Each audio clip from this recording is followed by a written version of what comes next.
How did we go from hitting rocks together to holding tiny supercomputers in our pockets? By the end of this, you'll see the pattern that connects every big invention, from fire to smartphones. I'm just fascinated by these discoveries. So without further ado, let's get started. The first spark.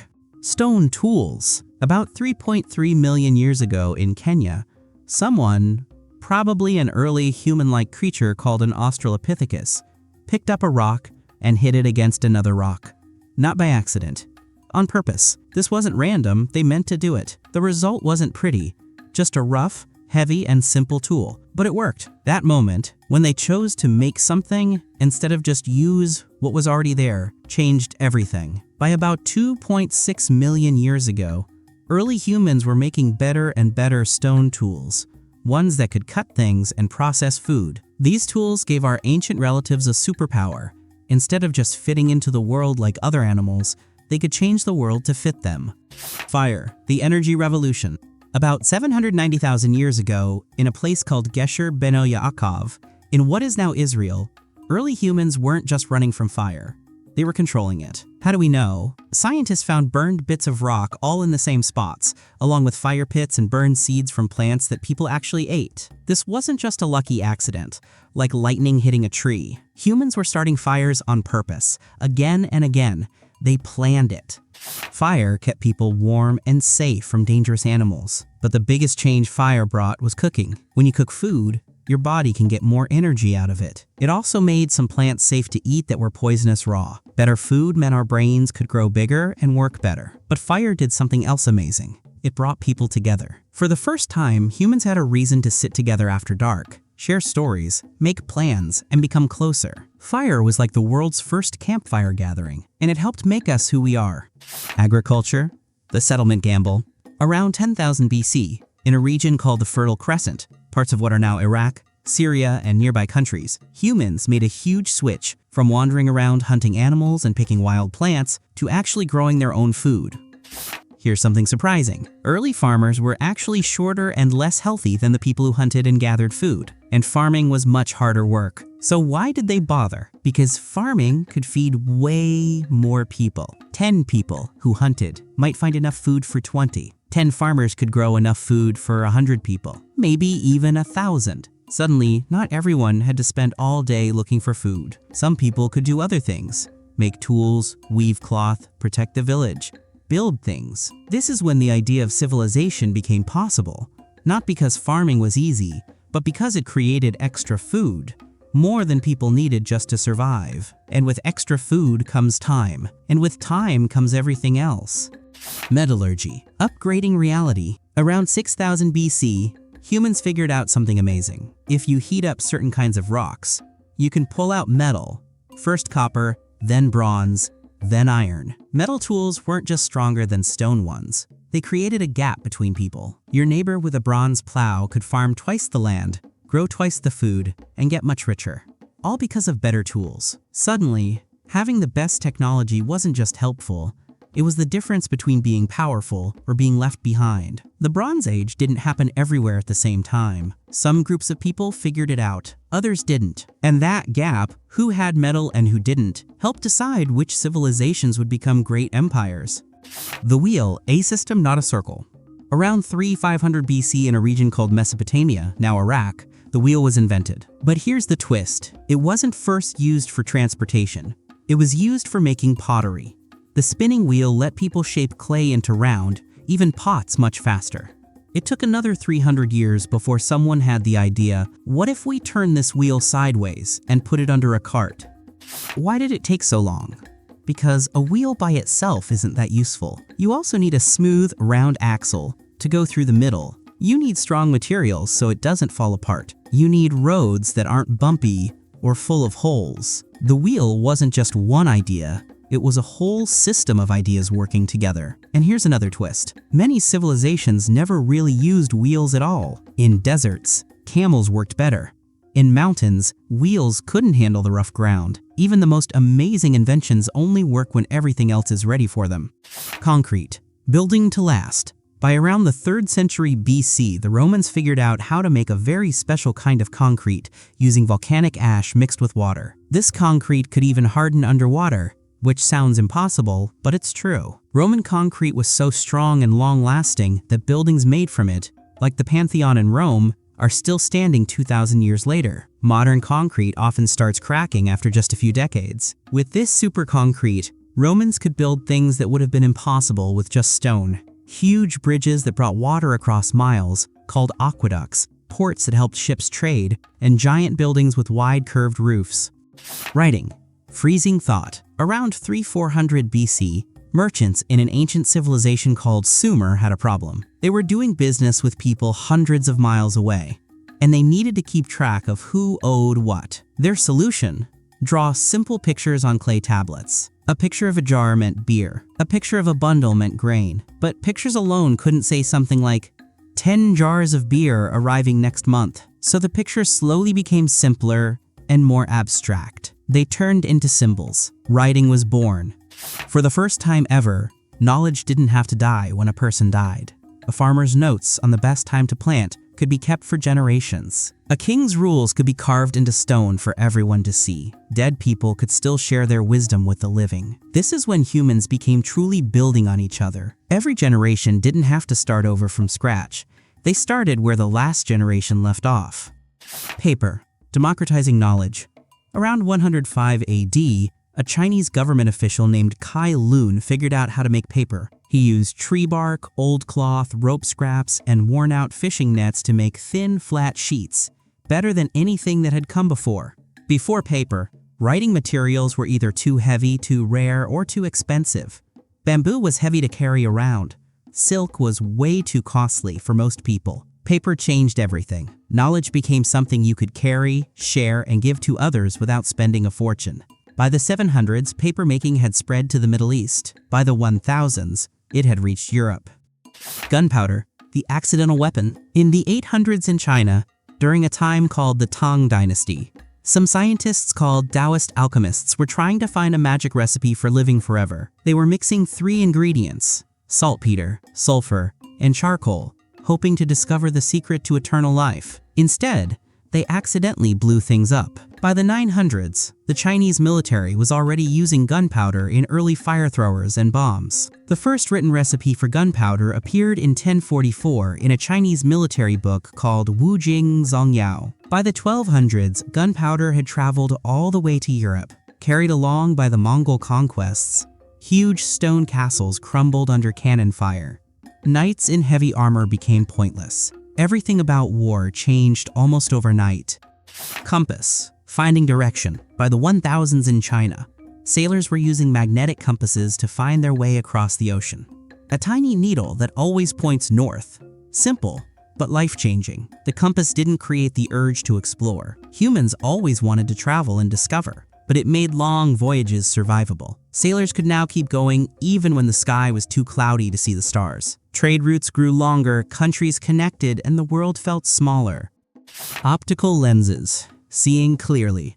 The first eyeglasses appeared in Italy in the late 1200s, around 1280. Think about what that really meant. Before glasses, a scholar or scientist whose eyesight got bad in their 40s basically had to stop working. After glasses, those same people could keep reading, writing, and thinking for decades longer. The most brilliant minds suddenly had twice as many productive years. And those same lenses? They were later turned into telescopes that revealed distant stars and planets, and microscopes that showed us the tiny hidden world of germs and cells. Mechanical clock, slicing time. Mechanical clocks started appearing in Europe around 1300. Before this, time was fuzzy. You used a sundial or listened for church bells. Nobody knew exactly what time it was, just roughly morning, afternoon, or night. After mechanical clocks, time became sharp and exact. People could schedule meetings across different towns, armies could coordinate their movements, ships could track time at sea. Time went from being something that happened to people to something people could use. The printing press, knowledge explosion. Around 1440, a German man named Johannes Gutenberg invented a machine that could print lots of copies of a book very quickly using small, movable metal letters. Before this, books were written out by hand, one at a time. Copying a single Bible took months and cost as much as buying a whole house. After Gutenberg, books became affordable. Within 50 years, millions of books existed where only thousands had before. But the printing press didn't just spread ideas. It changed how people thought. When information is rare, you memorize what little you have. When information is everywhere, you start to compare, question, and think for yourself. The Protestant Reformation, the Scientific Revolution, the Enlightenment. None of these massive moments in history would have happened without cheap, widely available books. Flush toilet, the sanitation shift. Here's one invention that doesn't get enough credit.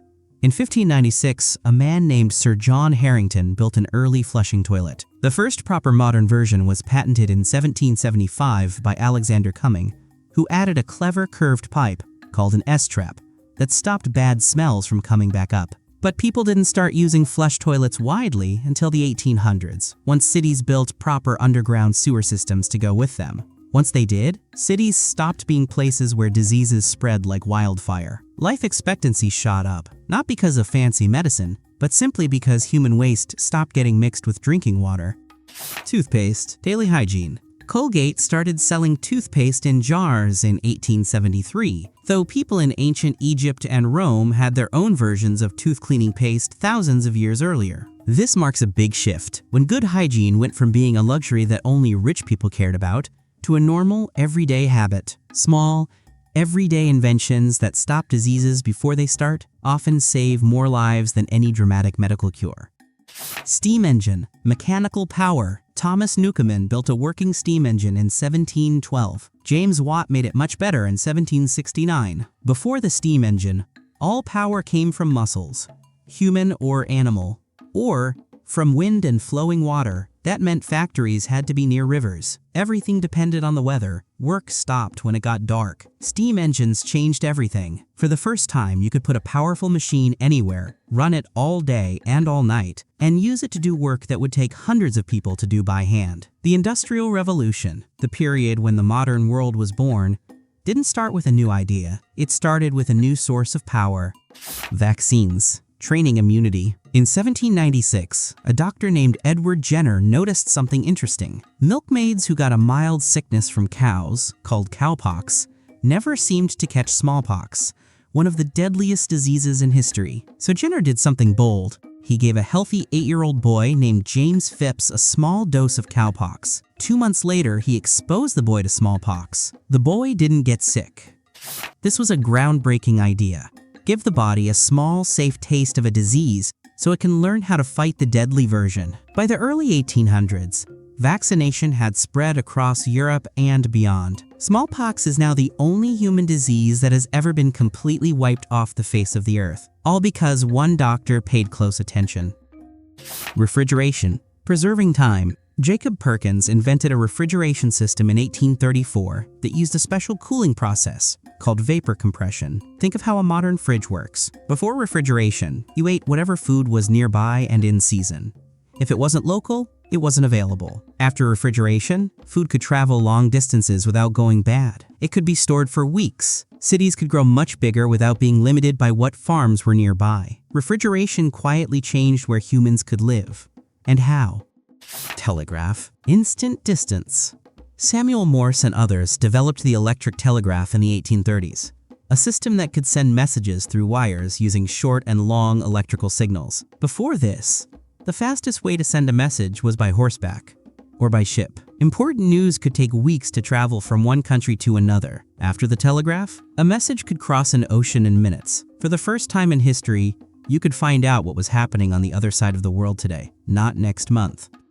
Anesthesia. Surgery without screams. In 1846, a dentist named William T.G. Morton gave the first public demonstration of ether, a gas that put patients to sleep so they felt no pain during surgery. Before this, surgery was terrifying. Patients had to be held down by several people. Surgeons had to work as fast as possible because every extra second meant more agony. Speed was more important than being careful. After anesthesia, surgeons could take their time. They could be careful, detailed, and precise. Surgery went from being a horrifying last resort to a powerful, life-saving tool. Internal combustion engine. Portable power. Nicholas Otto developed the 4-stroke engine in 1876, the basic design still used in most car engines today. Steam engines were powerful, but massive. They needed huge amounts of water and couldn't be moved around easily. The internal combustion engine was small enough to carry. It ran on fuel you could store in a tank. This made cars, trucks, motorcycles possible. And eventually, yes, even lawnmowers. For the first time, power became personal. You didn't need a factory to use a powerful machine. You could drive one yourself.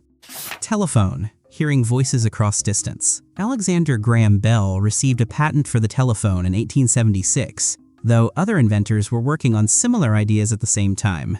The telegraph could send written messages in code. The telephone sent your actual voice. Suddenly, you could hear someone's tone, their feelings, their excitement or fear. Communication didn't just move faster.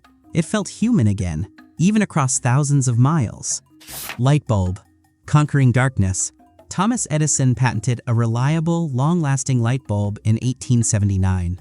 Other inventors like Joseph Swan were working on similar bulbs around the same time. Before electric light, night was something to fear.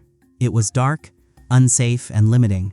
After the light bulb, factories could run all through the night. Cities became places that never truly slept. Human life was no longer tied to when the sun rose and set. Radio. Wireless voices. In the 1890s, inventors like Guglielmo Marconi, Nikola Tesla, and Alexander Popov figured out how to send signals through the air without any wires. For the very first time, one person could speak, and millions of people could hear, all at the same moment, with no physical connection between them. No wires, no cables. Just waves moving invisibly through the air. Information became something floating around us, all the time, everywhere. Airplane. Defying gravity. On December 17, 1903, brothers Orville and Wilbur Wright made the first controlled, powered airplane flight in history. Humans had dreamed about flying for thousands of years. The Wright brothers made it real, mechanical, and repeatable. Not just a dream, but an actual thing you could build. Less than 70 years after that first short flight in a field in North Carolina, humans were walking on the moon. Plastics. Synthetic materials.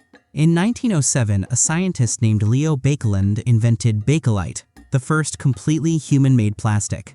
Earlier plastics existed, but they were partly made from natural materials. Plastic could be shaped into absolutely anything. It could be made hard or soft, see-through or solid, light or strong. It replaced wood, metal, and glass in thousands of products, often at a tiny fraction of the cost. The problem? Plastic doesn't break down and disappear. Every single piece of plastic ever made is still somewhere on Earth right now. Antibiotics. Fighting invisible killers. In 1928, a Scottish scientist named Alexander Fleming noticed something strange in his lab. A type of mold was killing bacteria around it. That mold was the source of penicillin. Mass production of this life-saving medicine didn't happen until the 1940s. Before antibiotics, a small cut that got infected could kill you. Pneumonia almost always meant death. Giving birth was extremely dangerous. After antibiotics, infections that had been death sentences became treatable. People lived longer. Operations became much safer. Modern medicine as we know it would not exist without this discovery. Computer. Thinking machines. One of the first programmable computers was Konrad Zuse's Z3, built in 1941. Bigger, more powerful electronic computers followed, like the ENIAC in 1945. These early computers filled entire rooms, but they could do math and calculations millions of times faster than any human. A task that would take a team of people weeks could be done in seconds. And the most powerful thing about them? They could be programmed. One machine could do an almost endless number of different tasks. It wasn't just a calculator. It was a general-purpose thinking tool. Transistor, the switch that changed everything. In 1947, 3 scientists at Bell Labs, John Bardeen, Walter Brattain, and William Shockley, invented something tiny but world-changing, the transistor. Before the transistor, computers used large glass tubes, called vacuum tubes, that got hot, used lots of power, and broke often. Transistors were tiny, fast, reliable, and used very little electricity. This one small invention made everything digital possible. Today, a single computer chip the size of your fingernail contains billions of transistors. Internet.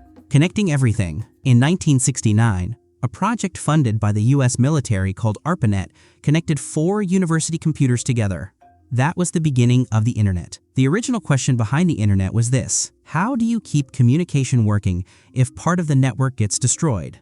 The answer was brilliant. Spread information across many paths so there's no single point that, if broken, breaks everything.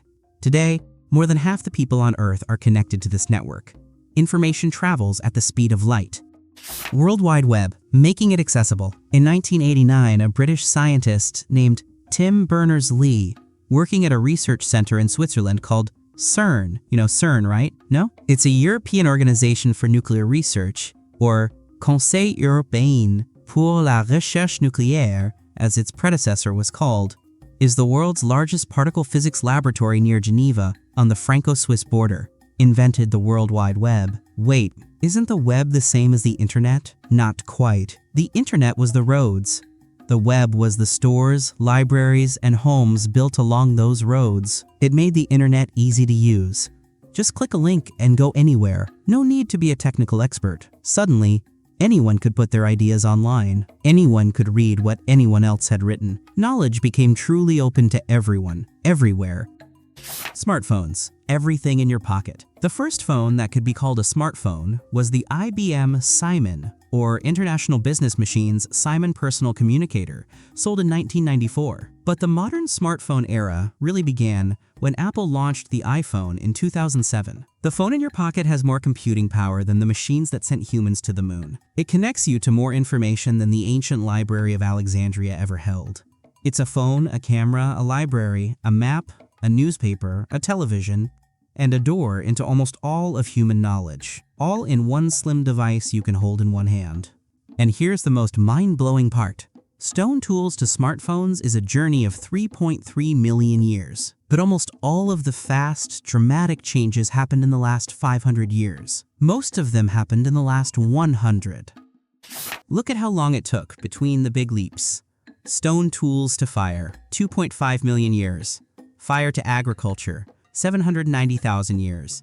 Agriculture to writing, 6,600 years. Writing to the printing press, 4,800 years. Printing press to electricity, 400 years. Electricity to computers, 100 years.